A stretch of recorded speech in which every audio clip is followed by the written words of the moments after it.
Once upon A ടൈമിന്റെ ഒരു പുതുപുത്തൻ എപ്പിസോഡിലേക്ക് ഏവർക്കും സ്വാഗതം. കോമഡിയുടെ ഈ പുലിമടയിൽ നമുക്ക് രണ്ട് പുലികളാണുള്ളത്. Let's welcome Ramesh Pishari on to the show.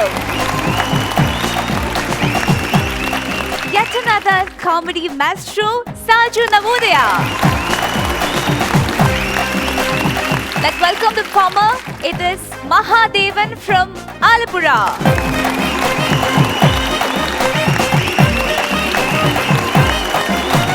Fun, fun, fun, fun, fun, upon a time. Fun, fun, fun, fun, fun, upon a time. Fun, fun, fun, fun, fun, upon a time. Fun, fun, fun, fun, fun, upon a time. Hi Mahadevan. Standup കോമഡിയൻസിന് വേണ്ടിയുള്ള ഒരു exclusive ഫ്ലോറിലാണ് Mahadev ഇപ്പൊ നിൽക്കുന്നത്. എന്ത് തോന്നുന്നു? സന്തോഷം സന്തോഷം തോന്നുന്നുണ്ട്. അത് മുഖം കണ്ടാലറിയാം. ഇന്ന് പൊളിക്കുന്നുള്ള ആത്മവിശ്വാസത്തോടെ വന്നിരിക്കുന്നത് പവറേഷ് കലക്കി. അപ്പൊ നമുക്ക് വൈകിട്ട് പവറേഷിന്റെ പവർ കാണാം. നമസ്കാരം. ഞാനിങ്ങനെ എൻ്റെ പേരിനെ കുറിച്ച്, ഇതിപ്പോൾ പേര് പറഞ്ഞു പോയി, എന്നാലും പെട്ടെന്നൊന്നും അങ്ങനെ നമ്മുടെ പേര് ക്ലിക്കാവത്തില്ല. മഹാദേവൻ ക്ലിക്കാവുന്ന പേരാണല്ലോ, പക്ഷെ എനിക്ക് ഇതുവരെ ക്ലിക്ക് ആയിട്ടില്ല. കാരണം മഹാദേവൻ നല്ല പേരല്ലേ, മഹാ തോൽവി എന്നാണെങ്കിലല്ലേ കുഴപ്പമുള്ളൂ. മലയാളിയുടെ മടിയും എൻ്റെ പേരും കൂടെ ആയപ്പോഴത്തേക്ക് ഈ മഹാദേവൻ തികച്ചു വിളിക്കാനായിട്ട് ഇവർക്ക് എല്ലാവർക്കും ഭയങ്കര മടിയാണ്. അപ്പോൾ ഈ മഹാദേവൻ എന്നുള്ള സാധനം മാറിയിട്ട് മാധേവൻ എന്നൊക്കെ ആയിട്ട് ഇത് കുറേയും കൂടെ അലമ്പാക്കി കളഞ്ഞു ഇവരെല്ലാം കൂടെ. അപ്പോൾ ഞാൻ പ്രകാശൻ എന്ന് പറഞ്ഞ പടത്തിൽ പ്രകാശിൻ്റെ പേര് മാറ്റിയിട്ട് PR ആകാശ് എന്നാക്കുന്നുണ്ട്. അപ്പം ഞാൻ അതുപോലെ മാറ്റാമെന്ന് ആലോചിച്ചപ്പോഴും അങ്ങനെ ആക്കി കഴിഞ്ഞാലും എൻ്റെ പേര് MH ദേവ് എന്നൊക്കെ വരും. MH ദേവ് കൊള്ളാം. അല്ല, MH ദേവ് എന്നാകുമ്പോഴത്തേക്ക് നമ്മളിപ്പോൾ ആരോടെങ്കിലും പേര് പറയുകയാണെങ്കിൽ MH എന്നുള്ളൊരു സംഭവം വരുമ്പോഴേ ആദ്യം ആൾക്കാർ പറയില്ല, പൊളിയാന്ന് പറയത്തുള്ളല്ലോ. അത് മാത്രമല്ല, ഞങ്ങളുടെ അടുത്ത് MA രവി എന്ന് പറഞ്ഞ ഒരാളുണ്ടായിരുന്നു. അയാളെല്ലാവരും കൂടെ മറവി എന്നാണ് വിളിച്ചുകൊണ്ടിരുന്നത്. MA രവി എന്നുള്ളത് കൂട്ടി വായിച്ചിട്ട്. അതുപോലെ ഡ്രംസ് വായിക്കുന്ന ജിനോ എന്ന് പറഞ്ഞൊരുത്തനുണ്ടായിരുന്നു, ഇപ്പോഴും വലിയ പോപ്പുലർ ഉണ്ട്. ഡ്രംസ് വായിക്കുന്ന ജിനോ അയാളുടെ ഓമിനി വാൻ മേടിച്ചിട്ട് അതിൻ്റെ പുറകിൽ ഡ്രമ്മർ എന്ന് എഴുതി വെച്ചു, DR അങ്ങനെ എല്ലാം സ്പേസ് ഇട്ട് അവസാനം ഒരാൾ വന്നിട്ട് അനൗൺസ്മെന്റ് കുറച്ച് കഴിഞ്ഞ് ഉത്സവപ്പറമ്പിൽ സ്റ്റേജിന്റെ സൈഡിൽ പാർക്ക് ചെയ്തിരിക്കുന്ന ഡോക്ടർ ഉമ്മർ എന്നെഴുതിയ വണ്ടി അവിടെ നിന്ന് മാറ്റണമെന്ന്. എൻ്റെ നാടിനെ കുറിച്ച് പറയുകയാണെങ്കിൽ യാത്രകളെ കുറിച്ച് പറയേണ്ടി വരും. യാത്രകളെന്ന് പറഞ്ഞു കഴിഞ്ഞാൽ ഇപ്പോൾ ആർക്കാണ് യാത്രകൾ ഇഷ്ടമല്ലാത്തത്? എല്ലാവരും യാത്ര ചെയ്യാനായിട്ട് ആഗ്രഹിക്കുന്നവരാണ്, ഇഷ്ടപ്പെടുന്നവരാണ്. നമ്മുടെ ഒരു നാടിൻ്റെ പ്രത്യേകത എന്ന് പറഞ്ഞു കഴിഞ്ഞാൽ നമ്മളൊരു വർഷത്തിൽ മസ്റ്റായിട്ടും ഒരു ട്രിപ്പെങ്കിലും പോയിരിക്കും. അത് നിങ്ങളിപ്പോൾ വിചാരിക്കും നമ്മൾ ഒറ്റയ്ക്കോ കൂട്ടുകാരായിട്ടോ വീട്ടുകാരായിട്ടോ അങ്ങനെയൊക്കെ ആയിരിക്കും. പക്ഷേ ഞങ്ങളുടെ നാടിൻ്റെ ഒരു പ്രത്യേകത എന്ന് പറഞ്ഞാൽ ഞങ്ങളുടെ നാട്ടുകാർ മൊത്തം കൂടെ ഒരുമിച്ചാണ് ട്രിപ്പ് പോകുന്നത്, അതും സർക്കാർ ചിലവിൽ. അപ്പോൾ നിങ്ങൾ വിചാരിക്കും നമ്മുടെ നാടേതാണ്. നമ്മുടെ നാടിൻ്റെ പേര് പറയുമ്പോഴത്തേക്ക് ചെറുതായിട്ട് ചിലപ്പോൾ ഒരു ഐഡിയ കിട്ടിയേക്കും, അത് കുട്ടനാടാണ്. ഈ ട്രിപ്പെന്ന് പറഞ്ഞു കഴിഞ്ഞാൽ മഴ പെയ്ത് വെള്ളം കയറിയിട്ട് റോഡ് ഏതാ തോടേതാന്ന് മനസ്സിലാവാതെ കിടക്കുന്ന അവസ്ഥയിൽ വല്ല ബോട്ടിലോ എവിടെയെങ്കിലും ഒക്കെ കയറ്റി ഈ ഫ്ലഡ് റിലീഫ് ക്യാമ്പിൽ കൊണ്ടിടുന്നതാണ് ഞാൻ ട്രിപ്പെന്ന് ഉദ്ദേശിച്ചത്. പുറത്തു നിന്നുള്ള ആൾക്കാർ നോക്കുമ്പോഴത്തേക്ക് കുട്ടനാടെന്നൊക്കെ പറയുമ്പോഴത്തേക്കും ഭയങ്കര പ്രകൃതി രമണീയമാണ്, ഇതാണെന്നൊക്കെ പറയും. നമ്മുടെ ഒരു അവസ്ഥ എന്നൊക്കെ പറഞ്ഞു കഴിഞ്ഞാൽ ഈ ഉത്സവപ്പറമ്പിലൊക്കെ തിരിയിട്ട് കത്തിച്ചിട്ട് ബേസിൻ്റെ അകത്തിട്ട് ഓടിക്കുന്നൊരു ബോട്ടില്ലേ, ഈ ബോട്ടിൻ്റെ അവസ്ഥയാ, എവിടെ തിരിഞ്ഞാലും വെള്ളമാണ്. ഇപ്പം എന്താണ് കുട്ടനാട് പറ്റിക്കണം? നമ്മുടെ നാട്ടിൽ ഈ മഴക്കാലമൊക്കെ ആകുമ്പോഴത്തേക്ക് നമ്മുടെ മണിച്ചിത്രത്താഴിലെ കുതിരവട്ടം പപ്പുച്ചേട്ടൻ്റെ അവസ്ഥയാണ്. അതായത് വെള്ളമാണല്ലോ ഫുള്ള്, എവിടെ പോയാലും മറ്റേ വെള്ളം എന്ന് പറഞ്ഞിട്ട് നമ്മൾ ചാടിയേ പോകാൻ പറ്റത്തുള്ളൂ. നമ്മുടെ വീട്ടിൽ നിന്ന് ഇറങ്ങുമ്പോഴത്തേക്ക് മുറ്റത്ത് വെള്ളമില്ലെങ്കിലും പോകുന്ന വഴിക്ക് വെള്ളം കാണും. ഒരിടത്തും മഴക്കാലത്ത് നമുക്ക് വൃത്തിമേനൊക്കെയായിട്ട് പോകാൻ പറ്റത്തില്ല. പഴയ കുട്ടനാട്ടുകാരെന്ന് പറയുമ്പോഴേ എനിക്ക് തോന്നുന്നു ചെളിയും വെള്ളവും ഐഡൻറ്റിറ്റി ആയത് ചിലപ്പോൾ ഇങ്ങനെ ആയിരിക്കും. നമ്മളിപ്പോൾ കഴിഞ്ഞ വർഷം എങ്ങനെ ഉണ്ടായിരുന്നു എല്ലാവരോടും ചോദിച്ചു കഴിഞ്ഞാൽ ഹൈലൈറ്റഡ് ആയിട്ട് നിൽക്കുന്ന കൊറോണയാണല്ലോ. കൊറോണ എന്ന് പറഞ്ഞാൽ ഇപ്പോൾ ലോകത്തുള്ള എല്ലാവർക്കും പണി കൊടുത്തെങ്കിലും ഈ കൊറോണയ്ക്കിടയ്ക്ക് എനിക്ക് വേറൊരു പണി കിട്ടി. അതായത് ഞാൻ വെറുതെ വീടിൻ്റെ പുറത്തിറങ്ങി ഒരു ദിവസം രാത്രി ഒരു 10 മണിയൊക്കെ ആയപ്പോഴത്തേക്കും പുറത്തിറങ്ങി നിൽക്കുകയാണ്, വെറുതെ ഫോണിൽ നോക്കിക്കൊണ്ട് നിൽക്കുകയാണ്. അപ്പോൾ എൻ്റെ ഇടത്തെ കാലിൽ രണ്ടാമത്തെ വിരലിൽ ഒരു സാധനം കയറി ഇറുക്കി. ഞാനപ്പോഴത്തേക്ക് പെട്ടെന്ന് നമുക്ക് ടെൻഷനായി പോയല്ലോ, ഇരുട്ടാണ് അവിടെ. അപ്പോഴത്തേക്ക് ഞാൻ പെട്ടെന്ന് ഈ കാല് കയറി കുടഞ്ഞു ആ ടെൻഷനിൽ. എന്നിട്ട് ഞാൻ ഇതെന്നെ സംഭവം എന്നറിയണമല്ലോ, അപ്പോൾ നമ്മൾ ഫോണിൻ്റെ ഫ്ലാഷ് ഓണാക്കി നോക്കുമ്പോഴത്തേക്ക് ഞാൻ കാല് കുടഞ്ഞ ഡയറക്ഷനിൽ അവിടുത്തെ ഭിത്തിയിൽ ഒരു പല്ലി ഇങ്ങനെ ഇരുന്നിട്ട് എന്നെ ഇങ്ങനെ നോക്കുന്നുണ്ട്. ഈ പല്ലിയുടെ എക്സ്പ്രഷൻ കണ്ടു കഴിഞ്ഞാൽ എൻ്റെ പൊന്നളവേ നീ എന്നെ പരിപാടിയാണ് കാണിച്ചാന്നുള്ള രീതിയിലാണ് നമ്മളെ ഇത് നോക്കുന്നത്. അതായത് ഞാനപ്പോൾ വിചാരിച്ചു ഈ പല്ലി എന്തോ കഴിക്കുന്ന സാധനം ഏതാണ്ടാന്ന് വിചാരിച്ചിട്ട് നമ്മുടെ ഈ കാലേ കയറി നക്കി. ഞാൻ ആ പെട്ടെന്നുള്ള ഇതിന് കയറി തെറിപ്പിച്ചതാണ്. ഈ പവറിൽ ഈ സാധനം തെറിച്ചു പോയി ഭിത്തിയിൽ ഇങ്ങനെ ഇരുന്നിട്ട് എന്നെ നോക്കുമെന്നാണ് ഞാൻ വിചാരിക്കുന്നത്. ഞാൻ വിചാരിച്ചു പല്ലിയുടെ ഒക്കെ ഒരു കാര്യം എന്നൊക്കെ പറഞ്ഞിട്ട് ഞാൻ ഈ ഫ്ലാഷ് അങ്ങോട്ട് ഓഫാക്കാനായിട്ട് താഴോട്ട് കൊണ്ടുവരുമ്പം ഈ കാലിൽ എൻ്റെ രണ്ടാമത്തെ വിരലിൽ എവിടെയോ കണ്ട് നല്ല പരിചയമുള്ള പോലെ മറ്റേ രതിച്ചേച്ചിയെ പാമ്പ് കടിച്ച പോലെ 2 കുത്തും ചോരയൊക്കെ ആയിട്ട് ഒരു സംഭവം. അപ്പോഴത്തേക്ക് എനിക്ക് ചെറുതായിട്ട് പണി പാളിയ പോലൊക്കെ തോന്നി. കാരണം പല്ലിക്ക് ഇത്രയും പൊളിച്ച് നമ്മുടെ വിരലകത്താക്കിയിട്ട് അടിക്കാനുള്ള സാധനമൊന്നും ഇല്ലല്ലോ, പറ്റത്തില്ല. അപ്പോഴത്തേക്ക് നമുക്ക് മനസ്സിലായി ഇത് വേറെന്തോ സാധനമാണ്. അവസാനം പാമ്പാന്ന് മനസ്സിലായി. മൊത്തം ടെൻഷനായി. വീട്ടുകാർ വന്നു, ഹോസ്പിറ്റലിൽ പോകണമല്ലോ. അപ്പം ഫുള്ള് ടെൻഷനിൽ കൂട്ടുകാരനെ വിളിക്കുകയാണ്. അപ്പം ഇതെന്ത് ചെയ്താൽ പോകുന്നില്ല. അപ്പോൾ പെട്ടെന്ന് അപ്പുറത്തുനിന്ന് എന്തോ ഒരു ശബ്ദം പോലെ കേട്ടു. അപ്പോഴത്തേക്ക് ഞാൻ മരിച്ചു ഇവനെ എടുത്താന്ന് വെച്ചാൽ എടാ ഹലോ എടാ എന്നൊക്കെ പറഞ്ഞിട്ട് ഞാൻ പെട്ടെന്ന് അവനോട്, കാരണം നമുക്ക് ടെൻഷനാണല്ലോ, ആള് തീരാൻ പോവാണല്ലോ. പെട്ടെന്ന് അവിടുന്ന് ശബ്ദം കേട്ടാനെന്ന് വെച്ച് കഴിഞ്ഞാൽ നോവൽ കൊറോണ വൈറസ് നമുക്ക് തടഞ്ഞു നിർത്താൻ പറ്റും, ചുമ്മുമ്പോഴും നമുക്കുമ്പോഴും തൂവാല കൊണ്ട് അമർത്തുക, 1 മീറ്റർ അകലം വലിക്കുക എന്നൊക്കെ പറഞ്ഞുകൊണ്ട് 2 മിനിറ്റ് കഥാപ്രസംഗം. ഇത് കഴിഞ്ഞിട്ട് ഇവൻ എടുക്കുമെന്ന് വിചാരിച്ചപ്പോഴത്തേക്കുമാണ് അവർ പറയുന്നത് താങ്കൾ വിളിക്കുന്ന സബ്സ്ക്രൈബർ ഇപ്പോൾ സ്വിച്ച് ഓഫ് ചെയ്തിരിക്കുകയാണെന്ന്. ആളിവിടെ തീരാൻ പോയി ഇരിക്കുമ്പോൾ ടെൻഷൻ അടിച്ച് വിളിക്കുകയാണ്. അവസാനം ഞാൻ പെട്ടെന്ന് ഗൂഗിളിൽ അടിച്ച് നോക്കുകയാണ്. കാരണം പണ്ടുള്ളവർ പറയും പാമ്പ് കടിച്ചു കഴിഞ്ഞാൽ അവിടെ കെട്ടി വെക്കണം, വിഷം കയറും, ഇതാണെന്ന് പറയും. ഇപ്പോൾ പറയും അങ്ങനെ കെട്ടി വെക്കരുതെന്ന് പറയും. നമുക്കിത് കടിച്ചു കഴിഞ്ഞപ്പോഴത്തേക്ക് ആകെപ്പാടെ കൺഫ്യൂഷനായിട്ട് പെട്ടെന്ന് ഞാൻ നെറ്റിലടിച്ച് നോക്കുകയാണ് ഫസ്റ്റ് എയ്ഡ് എന്ത് ചെയ്യുമെന്ന്. അപ്പം വാട്ട് ടു ഡു ഈ സ്നേക്ക് ബൈറ്റ്സിനൊക്കെ ഞാൻ പെട്ടെന്ന് അടിച്ച് നോക്കി. കുറേ നേരം കറങ്ങി എന്നിട്ട് പെട്ടെന്ന് വന്ന പാടെ ഫസ്റ്റ് വന്ന ലിങ്കി കുത്തി. ഫുള്ള് പ്രഷറാണ്. അപ്പോഴത്തേക്ക് ആദ്യം വന്ന സാധനമാണ് പാമ്പുള്ളിടത്ത് പോവാതിരിക്കുക. ഒന്നാമത്തെ സാധനം, പാമ്പിനെ കണ്ടു കഴിഞ്ഞാൽ ഓടുക, പാമ്പിനെ പ്രകോപിപ്പിക്കാതിരിക്കുക. ഇങ്ങനത്തെ 3 സാധനം. ഈ പാമ്പിനെ ഞാൻ എങ്ങനെയാണ് ഈ പാമ്പിനെ പ്രകോപിപ്പിച്ചത്? ഞാനിതിനെ കണ്ടിട്ട് പോലുമില്ല. പാമ്പുള്ളിടത്ത് പോകാതിരിക്കാൻ എൻ്റെ വീടിൻ്റെ സ്റ്റെപ്പിൽ മര്യാദയ്ക്ക് നിന്ന് എന്നെ ഞാൻ പോലും അറിയാതെ വന്ന് കടിച്ചിട്ട് ഈ പാമ്പിനെ പ്രകോപിപ്പിക്കാതിരിക്കുകയാണ്. അതും കഴിഞ്ഞിട്ട് പാമ്പിനെ കണ്ടാൽ ഓടാന്ന്. ഈ കടിയും കിട്ടിയിരിക്കുന്ന ഞാൻ എങ്ങോട്ട് ഓടിയിട്ട് എന്ത് ചെയ്യാനാ? എന്നെ വിചിത്രമായൊരു കൂട്ടുകാരൻ വിളിച്ച ഒരു ദിവസം, എൻ്റെ കൂടെ പ്രീ ഡിഗ്രിക്ക് പഠിച്ചിരുന്ന കുറേ നാളിന് ശേഷം ഒരു ദിവസം വിളിച്ചേക്കാണ്. ആ ചേട്ടൻ നീ എവിടെ ഉണ്ട്? ഞാൻ പറഞ്ഞു ഞാൻ തൃപ്പൂണിത്തറ നിൽക്കുക, പെട്ടെന്നൊന്ന് കലൂർ വരെ വരാൻ പറ്റുമോ? ഞാൻ ചോദിച്ചു കലൂർ വരെ? ആ ഒന്ന് വാ, നീ ഒന്ന് വാ, ഒരു കാര്യമുണ്ട്. ഞാൻ ചോദിച്ചു എന്താ? എൻ്റെ കല്യാണം വിളിക്കാനാന്ന്. അങ്ങോട്ട് പോയിട്ട് വേണം വിളിക്കാൻ. വേറെ ദിവസം ബൈക്ക് ഓടിച്ചോണ്ടിരിക്കുക, റെയിൻകോട്ട് ഇട്ട് വണ്ടി ഓടിച്ച് മഴയത്ത് ബൈക്ക് ഓടിച്ചോണ്ടിരിക്കുമ്പം ഒരാൾ ഈ എന്നെ വിളിച്ചിട്ട് ചോദിച്ചു, ഹലോ പിഷാരുടെ ആണോ? ഞാൻ പറഞ്ഞു അതെ, ഒരു വർക്കിൻ്റെ കാര്യം പറയാനാണ്.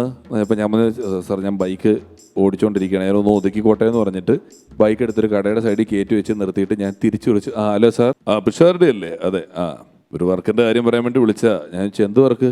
അല്ല എന്തെങ്കിലുമൊക്കെ വർക്കുണ്ടെങ്കിൽ പറയണം, ഞാൻ അത്യാവശ്യം നന്നായിട്ടൊക്കെ ചെയ്യുമെന്ന്. ചെറിയൊരു ഫസ്റ്റ് എയ്ഡൊക്കെ കണ്ടതെല്ലാം അപ്ലൈ ചെയ്തിട്ട് നേരെ ഹോസ്പിറ്റലിലോട്ട് പോകണം. അപ്പം നമ്മുടെ തൊട്ടടുത്തുള്ളത് കുട്ടനാടാണല്ലോ. നമ്മളൊരു ടൗൺ എത്തണമെങ്കിൽ തന്നെ എന്തേ കുട്ടനാടായിട്ട് പ്രശ്നം? അവൻ പറയുന്നത് ഞാൻ ടൗണിലോട്ട് എത്താനുള്ള പ്രശ്നത്തെ കുറിച്ച് പറഞ്ഞ ബോട്ട് വേണമല്ലോ. അല്ല അത് ശരിക്കും സീരിയസ് ഒരു പ്രശ്നമാണ്. നമ്മുടെ ഈ വെള്ളത്തിന്റെ ബോട്ടിന്റെയും കാര്യം പറഞ്ഞുകൊണ്ട് ഒരു ചെറിയ കഥ പറഞ്ഞോട്ടെ. പണ്ട് ഈ വൈക്കത്തുനിന്ന് തവണക്കടവിൽ അപ്പുറത്തോട്ട് ജങ്കാർ സർവീസാണ് ഉള്ളത്. ജങ്കാറിന് പോകണം. അപ്പൊ ജങ്കാറിന് പോണ സമയത്ത് എങ്ങനെയാന്ന് വെച്ച് കഴിഞ്ഞാൽ ഈ ജങ്കാറിലെ കിളികളുമൊക്കെ ആയിട്ട് ചെറിയ ചില പരിചയമുള്ള ആൾക്കാരുണ്ട്. ഇവർ ജങ്കാർ ഒന്ന് പോയാൽ പിന്നെ 3/4 മണിക്കൂർ കഴിഞ്ഞിട്ട് അടുത്ത് ജങ്കാർ ഉണ്ടാവുള്ളൂ. അപ്പം ഇവർ ചില പരിചയമുള്ളവർ ചെറുതായിട്ടൊന്ന് ഫോൺ വിളിച്ച് പറഞ്ഞാൽ ജങ്കാർ ഒന്ന് വെയിറ്റ് ചെയ്യും. അങ്ങനെയൊക്കെയുള്ള ചെറിയ ചെറിയ ചില പരിപാടികളൊക്കെ നിൽക്കുന്നുണ്ട്. അപ്പോൾ ഒരു ദിവസം ജങ്കാറും കരയും തമ്മിൽ ഞാനും സാജു ഇരിക്കുന്ന അത്രയും ദൂരം, ഏകദേശം ഞാനും ഡയാൻ ഇരിക്കുന്ന അത്ര ഒരു ദൂരമുണ്ട് ജങ്കാറും കരയും തമ്മിൽ. ജങ്കാറിൽ നിറച്ച ആൾക്കാർ നിൽക്കുന്നു. ഒരു ബൈക്കിൻ്റെ സൗണ്ട് കേൾക്കുകയാണ് ദൂരെ നിന്ന് കേൾക്കുന്നുണ്ട്. നോക്കുമ്പം ഒരു സുസുക്കി ബൈക്കിൽ ഒരുത്തം പറന്നു വരികയാണ്. ജങ്കാറും ഇതും തമ്മിൽ ഇത്രയും ദൂരമുണ്ട്. എല്ലാവരും ഉത്കണ്ഠയോടുകൂടി നോക്കി നിൽക്കുമ്പം ഇവനിങ്ങ് പറപ്പിച്ച് വന്നിട്ട് 2 കമ്പി ഇടുമല്ലോ വണ്ടി കയറ്റിയിടാൻ വേണ്ടിയിട്ട് ജങ്കാറിൽ, ഇതിനകത്തൂടെ ഈ ബൈക്ക് ഒറ്റ ചാടിക്കൽ ചാടിച്ചിട്ട് ഇതൊരു വണ്ടിയൊക്കെ നിർത്തിയിട്ടുണ്ട് ഈ ജങ്കാറിൽ. ഇവൻ ഇതിൻ്റെ ഇടയിൽ ഒരു വണ്ടിയിലും ഇടിക്കാതെ ഇങ്ങനെ കറക്റ്റ് അതിനകത്ത് നിർത്തിയിട്ട് ഫുൾ ഹീറോയ്ക്കായിട്ട് ജങ്കാറിന് കിളിയെന്നൊക്കെ കാണിച്ചപ്പോൾ കിളി മാറ്റി വെക്കാം, അങ്ങോട്ട് അടുപ്പിക്കാൻ പറ്റുന്ന ജങ്കാറാന്ന്. അന്ന് കാലത്ത് ഈ 5 ഗിയറുള്ള ഷാവോലിൻ എന്നും പറഞ്ഞൊരു ബൈക്ക് ഇറങ്ങി സുസുക്കിയുടെ. ആ ബൈക്ക് ഇറങ്ങിയ സമയത്ത് ഇവൻ റോട്ടിൽ കൂടെ പോയ ദൂരദർശനിൽ ഗ്രെയിൻസ് വരുമായിരുന്നു. അത്രക്ക് സ്പീഡ്. ഇവൻ ടി വിയിലും എന്ന് പറഞ്ഞാൽ നമ്മുടെ ടി വിയിൽ ഗ്രെയിൻസ് ആണ് ഇവൻ പോകുമ്പോൾ അത്രയും ബഹളമുള്ളൊരുത്തന്നെ ഇവൻ. അപ്പം ബസ് ഇവൻ ഈ റോഡിന്റെ സൈഡിൽ കൂടെ വണ്ടിക്ക് ഇങ്ങനെ പോകുമ്പോൾ ബസ് ഇവന്റെ തൊട്ടടുത്തൂടെ വന്നൊരു ഹോൺ അടിച്ചിട്ട് പോയപ്പോൾ ഇവൻ പെട്ടെന്ന് ഈ റോട്ടിൽ നിന്ന് ആ പുല്ലിലോട്ട് ഇറങ്ങിപ്പോയി. ഈ ബസ്സിൽ നിന്ന് പെണ്ണുങ്ങളെല്ലാം പെട്ടെന്ന് ഇങ്ങനെ നോക്കി ഇവനെന്തെങ്കിലും പറ്റിയോ നോക്കിയപ്പോൾ ഇവൻ അത് കണ്ടു. ഇവന് ഭയങ്കര അഭിമാന പ്രശ്നമായി. ബസ് പോവാണ്. ഇവൻ പൂട്ടനെ തന്നെ 2 ഗിയർ തട്ടിയിട്ട് ഇങ്ങനെ ബസ്സിന്റെ പുറകെ വരികയാണ്. ബസ്സിലുള്ള പെണ്ണുങ്ങളെല്ലാം നോക്കുന്നു. ഇവൻ ഇങ്ങനെ ബസ്സിന്റെ സൈഡിൽ കൂടെ കയറ്റി ബസ്സിന്റെ മുന്നിൽ കൊണ്ട് നിർത്തിയിട്ട് ഡ്രൈവറെ ചീത്ത പറയാൻ നോക്കുമ്പോഴത്തേക്ക് ഡ്രൈവർക്ക് ബ്രേക്ക് കിട്ടിയില്ല. ഒറ്റയിടി 6 മാസം ആശുപത്രിയിൽ. ദൈവം അവനൊരു ചാൻസ് കൊടുത്തതാ. ഒരു കാര്യമില്ലാണ്ട് മുന്നിൽ പോയിട്ട് ഇടിമേടിച്ചിട്ട്. അങ്ങനെ വണ്ടി ഓടിക്കുന്ന കുറേ പിള്ളേരുണ്ട്. ഇപ്പം നമ്മുടെ വീടിൻ്റെ അടുത്തൊരു പയ്യൻ ഈ ബൈക്ക് മൂളിച്ചു കൊണ്ടിട്ടേ സ്ലാബിന്റെ മൂലയിൽ നെഞ്ച് കറങ്ങിപ്പോ ഒറ്റ ഇടിച്ചിട്ട് മറ്റവൻ എടുത്തിട്ട് പൊങ്ങണില്ല. ആരെ കൂടി എടുത്ത് പൊക്കി പുറത്ത് കിടക്കിയവൻ വണ്ടി സ്റ്റാർട്ട് ചെയ്ത് സ്കൂളിന്റെ പതിക്കൽ +2 വിട്ടേക്കണം. ഈ പുറകെ ഇടി കൊണ്ടെടുക്കാൻ പറയും വെച്ച് പൊളി എളിയാന്ന്. ഇത്ര മേടായിട്ട് കിടക്കാൻ പറയും വെച്ച് പൊളി എളിയാന്ന്. പ്രൈവറ്റ് ഹോസ്പിറ്റലിൽ പോയി. അപ്പോൾ യുവമാർ നമ്മളെ പിടിക്കാനായിട്ടിരിക്കുന്ന ആൾക്കാരാണല്ലോ. ഞാൻ നേരെ ചെന്നു പാമ്പ് കടിച്ചാന്ന് പറഞ്ഞ ഉടനെ ഇവർ ഇല്ലാത്ത ഇതൊക്കെ ആക്കിയിട്ട് നമുക്കും കൂടെ കൂടുതൽ ടെൻഷനാക്കി. എന്നിട്ട് ഇവർ നമ്മളെ നേരെ എടുത്ത് എമർജൻസിയിലിട്ടു. എന്നെ കൊണ്ട് അവിടെ കിടത്തുകയും എൻ്റെ തൊട്ടപ്പുറത്ത് കിടക്കുന്ന അമ്മച്ചി അപ്പം പടവായി. ഒരു പുള്ളി വീൽ ചെയറും കൊണ്ട് വന്നിട്ട് കയറിക്കോന്നൊക്കെ. ഞാൻ പറഞ്ഞു ഇല്ലേട്ടാ എനിക്ക് കുഴപ്പമൊന്നുമില്ല വേറെ വല്ലവർക്കും ആയിരിക്കും എന്നൊക്കെ പറഞ്ഞു. ഇല്ലില്ല കയറ് ഇത് ഇവിടുത്തെ റൂളാന്നൊക്കെ പറഞ്ഞിട്ട് എന്നെ നേരെ എടുത്ത് ICUവിൽ കൊണ്ടിട്ടു. ICUവിൽ കൊണ്ടിട്ടിട്ട് 17 മണിക്കൂർ ഒബ്സർവേഷൻ. ഓരോ മണിക്കൂറിലും ഈ പോയിസൺ കയറിയിട്ടുണ്ടോ എന്ന് അറിയാനായിട്ട് 4 ബ്ലഡ് ടെസ്റ്റ് വെച്ച് ബ്ലഡ് എടുത്തുകൊണ്ടിരിക്കും. അവസാനം ഈ 17 മണിക്കൂറും കഴിഞ്ഞ് പിറ്റേ ദിവസം ആയപ്പോഴത്തേക്ക് പാമ്പ് കടിച്ച വിരലിൽ ഒരു ബാൻഡേഡ് പോലും ഇല്ല. എന്നിട്ട് ഈ ബ്ലഡ് സാമ്പിൾ എടുത്തെടുത്ത് എൻ്റെ കൈ മറ്റേ ഡ്രഗ് അഡിക്സിനെയൊക്കെ പോലെ ഈ 2 കൈയും കുത്തോട് കുത്ത്. അവസാനം ഷവറിൻ്റെ ഒക്കെ ഡിസൈനിൽ കുത്താ 2 കൈയിലും. നമ്മൾ ഈ ഹോസ്പിറ്റലിൽ പോകുമ്പം സാധാരണ നമ്മുടെ ഏതെങ്കിലും ഒരു പരിചയമുള്ള ആളെ കണ്ടു കഴിഞ്ഞാൽ പനിയാ ജലദോഷമാ അല്ലേ കൈ ഒടിഞ്ഞ് ഇതൊക്കെയല്ലേ കേൾക്കുന്നത്. അപ്പം ഞാൻ മാത്രം ഒരാൾ എന്നോട് പെട്ടെന്ന് ആശുപത്രിയിൽ നിന്ന് അസുഖം പറഞ്ഞിട്ട് ഞാൻ ചിരിച്ചുപോയി. നമ്മുടെ കൃഷ്ണപ്രഭ എന്ന് പറയുന്ന നടിയുടെ അമ്മയെ ഞാനൊരു ദിവസം എറണാകുളത്ത് ഹോസ്പിറ്റലിൽ വെച്ച് കാണുകയാണ്. ഞാൻ വരാന്തേ കൂടി ഇങ്ങനെ നടന്നു വരുമ്പോൾ കൃഷ്ണപ്രഭയുടെ അമ്മ ചെറുതായിട്ടൊരു മരുന്നൊക്കെ മേടിച്ചുകൊണ്ട് വരിക. ഉടനെ ഞാൻ ചോദിച്ചു കൃഷ്ണപ്രഭയുടെ അമ്മേ എന്നാ മോനെ എന്ന് ചോദിച്ചു. ഞാൻ ചോദിച്ചു എന്താ ഇവിടെ? ആന ചവിട്ടിയതാ. എറണാകുളത്ത് അമ്പലത്തിൽ ഉത്സവത്തിന് സത്യമാണ്. എറണാകുളത്ത് അമ്പലത്തിൽ ഉത്സവത്തിന് പോയപ്പോൾ ആന ഒരു ചവിട്ടി ഇവരുടെ ഉപ്പിറ്റിക്കിട്ട് ചവിട്ടി. പക്ഷെ നമ്മൾ എന്നാൽ പോലും ഹോസ്പിറ്റലിൽ സുഖമായിട്ട് നടന്നു വരുന്ന ഒരാളോട് എന്ത് പറ്റിയാന്ന് ചോദിച്ചപ്പോൾ ആന ചവിട്ടിയാന്ന് പറഞ്ഞിട്ട് എനിക്ക് ചെറുതായിട്ട് ചിരി വന്നു പോയി. ഒരു ദിവസം ഞങ്ങളൊന്നിച്ച് ഇതുപോലെ പോയിക്കൊണ്ടിരുന്നപ്പോഴത്തേക്ക് വലിയ ലോറിയിൽ വലിയ തടികളില്ലേ തടി ഇങ്ങനെ അടുക്കി വെച്ച് കെട്ടി ഇങ്ങനെ കൊണ്ടുപോവുക. അപ്പോൾ കുറേ നേരം നോക്കിയിട്ട് സാജുവേ ഇതെന്തിനാ തടി കൊണ്ടുപോകണമെന്ന്. ഞാൻ കുട്ടികൾക്ക് പെൻസിൽ ഉണ്ടാക്കാനാന്ന് പറഞ്ഞു. ആണല്ലേ അത് ഇത്ര വേണ്ടല്ലേ എന്ന്. അത് അവര് എല്ലാം അത് മാത്രമല്ല ഈ കൃഷ്ണപ്രഭയുടെ അമ്മയ്ക്ക് വേറൊരു പ്രത്യേകത ഉണ്ട്. അവർ നല്ല കാര്യം പറയുമ്പോൾ നമുക്ക് കുറ്റം പറയുവാണെന്ന് തോന്നും. ഇപ്പോൾ ഒരു ഉദാഹരണം പറഞ്ഞാൽ കൃഷ്ണപ്രഭയ്ക്ക് ഒരു പ്രോഗ്രാം കഴിഞ്ഞിട്ട് ഒരാളൊരു 50 പവൻ്റെ മാല കൊടുത്താൽ നല്ല കാര്യമല്ലേ. പക്ഷേ ഈ പുള്ളിക്കാരത്തി എങ്ങനെ പറയുന്നല്ലോ ഇന്നലെ ആണെങ്കിൽ ഒരു പ്രോഗ്രാം കഴിഞ്ഞിട്ട് കൃഷ്ണപ്രഭയുടെ ഡാൻസ് കണ്ടു കഴിഞ്ഞപ്പോൾ ഒരാളൊരു 50 പവൻ്റെ മാല കൊടുത്തേക്കുന്നു. 50 പവൻ്റെ മാല ഡാൻസ് കഴിഞ്ഞിട്ട് ഞങ്ങളവിടെ ഇന്നലെ ഒരു കല്യാണത്തിന് ചെന്നിട്ട് എൻ്റെ വിചാരടി അവിടെ തിന്നാൻ ഒരു 500 കൂട്ടം ഐറ്റം ഉണ്ട്. നല്ല കാര്യമല്ലേ 500 കൂട്ടം ഐറ്റം ഉണ്ട് നമുക്ക് തിന്നാൻ മീറ്റർ മാറിപ്പോവും. അതുപോലെ തന്നെ പാമ്പ് കടിച്ച ആളെ ഓരോ ഓട്ടോറിക്ഷക്ക് അതാണെങ്കിൽ പതിയെ ഉള്ളു ഇതിനകത്ത് കയറ്റി ആളെ വിട്ടു ഹോസ്പിറ്റലിൽ എത്തിക്കാൻ പറഞ്ഞു. പാമ്പിനെ പെട്ടെന്ന് കൊണ്ടുവന്നോട്ടാന്ന് പറഞ്ഞു. പാമ്പിനെ അടിച്ച് തല്ലി കൊന്നിട്ട് കാറിന് പോയി പാമ്പിനെ കൊണ്ട്. നേരെ പാമ്പിനെ റിസപ്ഷനിൽ വെച്ചിട്ട് വെയിറ്റ് ചെയ്യുക. ഇവർ ഒരു ഓട്ടോറിക്ഷക്ക് മറ്റേ പുള്ളി വരാൻ കടികൊണ്ട പുള്ളി വരാനായിട്ട്. നിങ്ങൾ പന്നണ്ട ഇങ്ങോട്ട് കാരണം ഈ പുള്ളി കുറേ നേരം വെയിറ്റ് ചെയ്യണം. വേഗം വാ രോഗീനെ കൊണ്ടുവന്ന്. അപ്പോൾ താങ്ക് യു മഹാദേവൻ. നന്നായിരുന്നു. Thanks lot and good luck. ഇന്നത്തെ എപ്പിസോഡില് ചേട്ടാ നമുക്ക് 2 കണ്ടസ്റ്റൻസ് ഉണ്ട്. ഒരാൾ കൂടിയുണ്ട്. ആൻഡ് ഫൺ സപ്പോർട്ട് ടൈമിൽ ഇത് ആദ്യമായിട്ടാണ് പുറത്തു നിന്ന് അതായത് ഒരു ഇന്റർനാഷണൽ പെർഫോമർ വരുന്നത്. വിളിക്കാം അല്ലേ? വിളിക്കാം. Premjith from Singapore.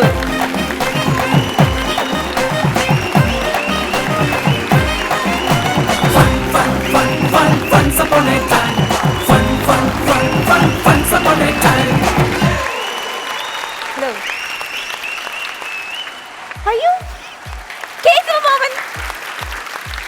എന്ത് കഷ്ടമാണ് നമ്മുടെ വിലപ്പെട്ട സമയങ്ങളല്ലേ. പ്ലീസ് നിങ്ങൾ എന്തിനാണ് ഇങ്ങനെ ഞാൻ 2 കണ്ടസ്റ്റന്റ് ഉണ്ടെന്ന് പറഞ്ഞപ്പോഴേ എനിക്ക് സംശയം ഉണ്ടായിരുന്നു ഇത് പുള്ളി എന്തെങ്കിലും കൃത്രിമം കാണിച്ചതായിരിക്കും എന്നുള്ളത്.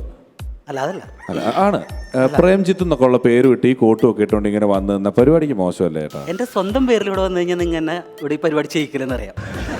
അതുകൊണ്ടാണ് പേര് മാറ്റി. ഇത് നന്നായിട്ട് ഇണങ്ങണുണ്ട്. ആ ചെരുപ്പിലാണ് എല്ലാം ഇരിക്കണത്. ബാക്കി മൊത്തത്തിൽ ഒത്തിരി കുഴപ്പമുണ്ടെങ്കിൽ ചെരുപ്പ് വന്നപ്പോൾ നിങ്ങൾക്ക് എവിടെ നിന്നാണ് ഈ കോട്ട എവിടെ നിന്ന് കിട്ടിയത്? കോട്ട എവിടെ നിന്ന് കിട്ടി? നിങ്ങൾക്ക് കോട്ട എവിടെ നിന്ന് കിട്ടിയോ അവിടെ നിന്ന് തന്നെ വാടക എടുത്തതാണ്. ഞാൻ ചോദിച്ചത് വാടകയ്ക്ക് എടുക്കുമ്പോഴെങ്കിലും ഒരളവുള്ള കോട്ട് മേടിക്കായിരുന്നു. വളരെ മോശമാണ് ചേട്ടാ. നമ്മുടെ പരിപാടി നശിപ്പിക്കാനായിട്ട് ചേട്ടനിവിടെ അവസരം തന്ന ദിവസം തൊട്ട് ഇങ്ങനെയുള്ള പരിപാടികളല്ല. ഒരു നല്ല പരിപാടി നശിപ്പിക്കുന്നതിന് ചേട്ടൻ എന്ത് കിട്ടുന്നത്? അല്ല ഞാൻ വന്നു പോയില്ല, അപ്പം എന്നെ കൊണ്ട് ചെയ്യിച്ചൂടെ? എല്ലാവരും ഇവിടെ പിള്ളേർ ചെയ്യുന്നുണ്ടല്ലോ, ആ കൂട്ടത്തിൽ ഞാൻ നന്നായിട്ട് ചെയ്താൽ പോരെ? ഒരവസരം കൊടുക്ക്. ആ ഒരവസരം കൊടുത്തു നോക്കുക. നമ്മുടെ പ്രേക്ഷകരും പറയുന്നുണ്ട് ഇത്രയും ദിവസം ആയതുകൊണ്ട് നിങ്ങൾക്ക് ഒരു അവസരം തരും. ഇത് പക്ഷേ നിങ്ങളുടെ ലാസ്റ്റ് ചാൻസ് ആണ്. ആ ഇതിന് നന്നായിട്ട് ചെയ്താൽ നമുക്ക് ആലോചിക്കാം. അല്ല ഇത് നേരത്തെ തന്നെങ്കിൽ ഞാൻ ചെയ്തത് വിജയിപ്പിച്ചേനെ. പക്ഷെ നിങ്ങൾ ആദ്യം ഇത് എന്നെ കൊണ്ട് ഈ കണ്ടസ്റ്റൻസിന്റെ സംഭവം ചെയ്യിച്ചില്ല. ഇപ്പൊ തന്നത് ചെയ്യാൻ നോക്കുക, അല്ലെങ്കിൽ അതും കൂടി ഇല്ലാണ്ടാവും. ഓക്കെ, അപ്പൊ കേശവ മാമ ഓൾ ദി ബെസ്റ്റ്. മാന്യ സദസ്സിന് വന്ദനം. ചേട്ടാ ഇവിടെ മാന്യ സദസ്സിന് വന്ദനമൊന്നും വേണ്ട. അപ്പം നിങ്ങളൊന്നും മാന്യന്മാരല്ലേ? പ്രിയമുള്ളവർ, ഇവിടെ ഒരുപാട് പേര് പരിപാടി ചെയ്തു. അതിന് വ്യത്യസ്തമായൊരിതാണ്. നിങ്ങൾ അതിൽ കുറച്ച് ചിരി കിട്ടിയുള്ളെങ്കിൽ ഇതിൽ നിങ്ങൾ ചിരിച്ച് എന്തെങ്കിലും സംഭവിച്ചാൽ എന്നൊന്നും കുറ്റം പറയരുത്. എനിക്ക് പറയാനുള്ളത്, ഇത് ഞാൻ പല സ്ഥലത്തും പല വേദികളിലും ഞാൻ ചെയ്തിട്ടുണ്ട്. പക്ഷെ അവിടെയൊക്കെ ചിരിച്ചു ഉപ്പാട് വന്ന് ലാസ്റ്റ് പിഷു ഒരു ഉപകാരം ചെയ്യാമോ? എന്താണ്?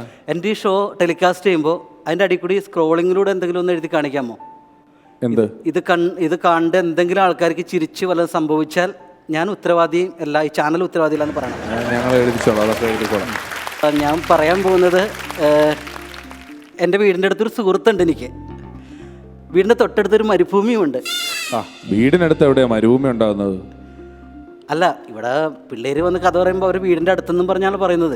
വേറെ ഇവിടെ നടക്കുന്ന കഥ അവരുടെ വീടിൻ്റെ അടുത്താക്കി പറയുന്നു. വിശ്വസിക്കാൻ പറ്റുന്നൊരു കഥ വേണ്ടേ പറയാൻ? എങ്കിൽ ശരി, ദുബായിലൊരു മരുഭൂമി പറഞ്ഞോട്ടെ. ഓക്കെ. ദുബായിൽ എൻ്റെ ഒരു സുഹൃത്തുണ്ടായിരുന്നു. നിൽക്ക് സുഹൃത്ത്, ഞാൻ ഒരു കാര്യം പറയട്ടെ. ഏതൊരാൾ കഥ തുടങ്ങുമ്പോൾ നിങ്ങൾ ആ ഇടയ്ക്ക് കയറിക്കൊണ്ട് നിങ്ങളുടെ കുറേ സുഹൃത്തുക്കളുടെ കാര്യം നിങ്ങൾ പറയും. എനിക്കുണ്ട് സുഹൃത്ത്, എൻ്റെ ഒരു സുഹൃത്തിൻ്റെ കാര്യം ഞങ്ങൾ പറയട്ടെ ആദ്യം, എന്നിട്ട് പറ നിങ്ങളുടെ സുഹൃത്തിൻ്റെ കാര്യം, അല്ലേ? ശരി, ഞാൻ പറയുന്നില്ല. എൻ്റെ ഒരു സുഹൃത്ത് ദുബായിലുണ്ട്. ആ സുഹൃത്ത് ഒരിക്കൽ മരുഭൂമിയിലൂടെ ഒരു യാത്ര നടന്നു. മരുഭൂമിയിലൂടെ ഇങ്ങനെ നടന്നു പോകുമ്പോൾ ഭയങ്കര ചൂടാണ്. ചൂട് കൊണ്ട് ഇദ്ദേഹം എന്താ പറയുക, വെള്ളം കുടിക്കാൻ വയ്യ. പുള്ളി ഇങ്ങനെ നടക്കുകയാണ്. നടന്ന് പോയി മരുഭൂമിയുടെ ഒത്ത നടുക്കെത്തി. വേർത്ത് കുളിച്ചിരിക്കും പുള്ളി. ആ പുള്ളിക്ക് വിയർപ്പ് തുടക്കണ്ടേ? വിയർപ്പ് തുടക്കാൻ കയ്യിൽ ടിഷ്യൂ ഇല്ല. എന്ത് ചെയ്യും? ഗസ് ചെയ്യാൻ മാർക്കെങ്കിലും. കാരണം അടുത്ത സ്റ്റെപ്പ് എന്ന് പറഞ്ഞാൽ ചിരിച്ച് ചാകേണ്ട സാധനം പറയാൻ പോകുന്നത്. അറിയില്ല, ഞാൻ തന്നെ പറയണം, നിങ്ങളാരും ഇപ്പം ചിരിക്കരുത്, കാരണം കോമഡി വരുന്നേ ഉള്ളൂ. അങ്ങനെ എനിക്ക് പറയാൻ പറ്റുമെന്നാവും ക്ലൈമാക്സ്. അങ്ങനെ ഈ പുള്ളി വേർത്തിങ്ങനെ കുളിച്ചിരിക്കുകയാണല്ലോ. അങ്ങനെ ഇദ്ദേഹം എന്തെന്ന് വെച്ചാൽ ഇയാളുടെ പോക്കറ്റിൽ ഒരു തോക്കുണ്ടായിരുന്നു. തോക്കിങ്ങനെ എടുത്തിട്ട് ആകാശത്തേക്ക് നോക്കി ഒരൊറ്റ വെടിയാ. ടിഷ്യൂ എന്ന് പറയല്ല, ടിഷ്യൂ എന്ന് പറഞ്ഞല്ലോ. ആ ടിഷ്യൂ ഇങ്ങനെ എടുത്തിട്ട് ഈ വേർപ്പൊക്കെ ഇങ്ങോട്ട് അയാൾ ഒപ്പി.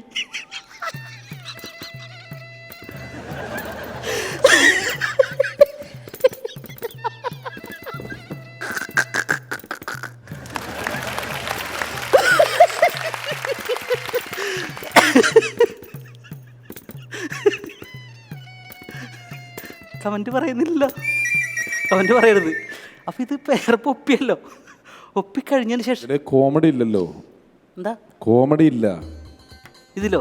കോമഡി ഫീൽ ചെയ്തില്ല. മനസ്സിലായില്ലേ? ഞാൻ പറഞ്ഞത് മനസ്സിലായില്ലേ? അതായത് വെടി വെച്ചില്ലേ, അത് യഥാർത്ഥ ടിഷ്യൂ അല്ല, വെടി ഉണ്ട. അതായത് പോലെ ടിഷ്യൂ, ആ വെടി പൊട്ടി ടിഷ്യൂ എടുത്തിട്ട് ഒപ്പി. അതാണ് ഞാൻ ഉദ്ദേശിച്ചത്. സ്റ്റാൻഡേർഡ് ആയതുകൊണ്ട് പിടിയിട്ടില്ലേ? കോമഡി ഫീൽ ചെയ്യുന്നില്ല, അതാണ് പ്രശ്നം. ആണോ? കോമഡി ഒട്ടും ഞങ്ങൾക്ക് ചിരി വന്നില്ല, ആരും കൈയടിച്ചില്ല, ഒന്നുമില്ല, അതാണ് പറഞ്ഞത്. അല്ല, കോമഡി വരുന്നുള്ളൂ, മനസ്സിലാവും. അതിൻ്റെ കഥ തീർന്നില്ല. അതിൻ്റെ നെക്സ്റ്റ് പോർഷൻ കൂടി കിടക്കുന്നു, അത് കഴിഞ്ഞോട്ടെ കേട്ടോ. നെക്സ്റ്റ് പോർഷൻ കൂടി ഉണ്ട്. അങ്ങനെ ഇദ്ദേഹം ലാസ്റ്റ് വീട്ടിലേക്ക് പോകണമല്ലോ. വീട്ടിലേക്ക് വരാൻ ഒരു മാർഗ്ഗമില്ല പുള്ളിക്ക്. അങ്ങനെ ഇരിക്കുന്ന അവസരത്തിൽ പുള്ളി എന്താ ഒന്നും കൂടി ആലോചിച്ചു. അപ്പം നോക്കുമ്പോൾ ആ വെടി വെച്ച് തോക്കില്ലേ, അതിനൊരു ബുള്ളറ്റും കൂടി ഉണ്ടായിരുന്നു. എന്നിട്ട് പുള്ളി എന്താ ചെയ്യാന്ന് വെച്ചാൽ ആ ബുള്ളറ്റ് അങ്ങോട്ട് എടുത്തിട്ട് ഒറ്റ സ്റ്റാർട്ടാ.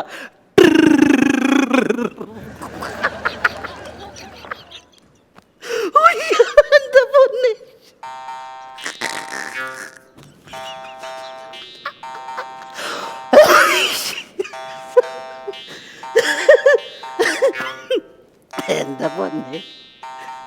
തമാശ ഫീൽ ചെയ്യുന്നില്ല. കോമഡി ഇല്ല. തമാശ കോമഡി ഇല്ല. ഈ ബുള്ളറ്റിന്റെ സംഭവമൊക്കെ എൻ്റെ മോളൊക്കെ പറയുന്ന സംഭവമാണ്. നഴ്സറി സ്കൂളിൽ പഠിക്കുന്ന പിള്ളേർ പറയുന്ന സംഭവമാണ്. ഞാൻ പറഞ്ഞത് മനസ്സിലായി. ബുള്ളറ്റ് ഇല്ലേ? ഇല്ല, കോമഡി ഇല്ല. കോമഡി ഉണ്ട് ഹേ. ഒട്ടുമില്ല. കോമഡി ഇല്ല ഹേ. അതെന്താ അങ്ങനെ പറയണത്? ഇല്ലേ? ഏയ് ഒട്ടുമില്ല. അപ്പോ നിങ്ങക്ക് കിട്ടിയില്ല അല്ലേ? ഇല്ല. എന്നാ പിന്നെ ഞാനിത് ആദ്യം മുതൽ ഒന്നും കൂടി പറയട്ടെ. വേണ്ട വേണ്ട, ഒട്ടും വേണ്ട. വേണ്ട വേണ്ട, ഇതിനുള്ളത് മതി. ഉള്ള ഒരു കുഴപ്പമില്ല കേട്ടോ. നന്നായിരുന്നു. ഇനിയിപ്പോൾ ഇവിടുന്ന് എങ്ങനെ പോവും? ഞാനിപ്പം മരുഭൂമിയിൽ ഓടിച്ചൊരു ബുള്ളറ്റ് ഇല്ലേ? ഉവ്വ. ബുള്ളറ്റ് അവിടെ ഇരിപ്പില്ലേ? ആ ആ ബുള്ളറ്റിന് ഞാൻ നേരെ വീട്ടിലേക്ക് പോയിക്കോളാം.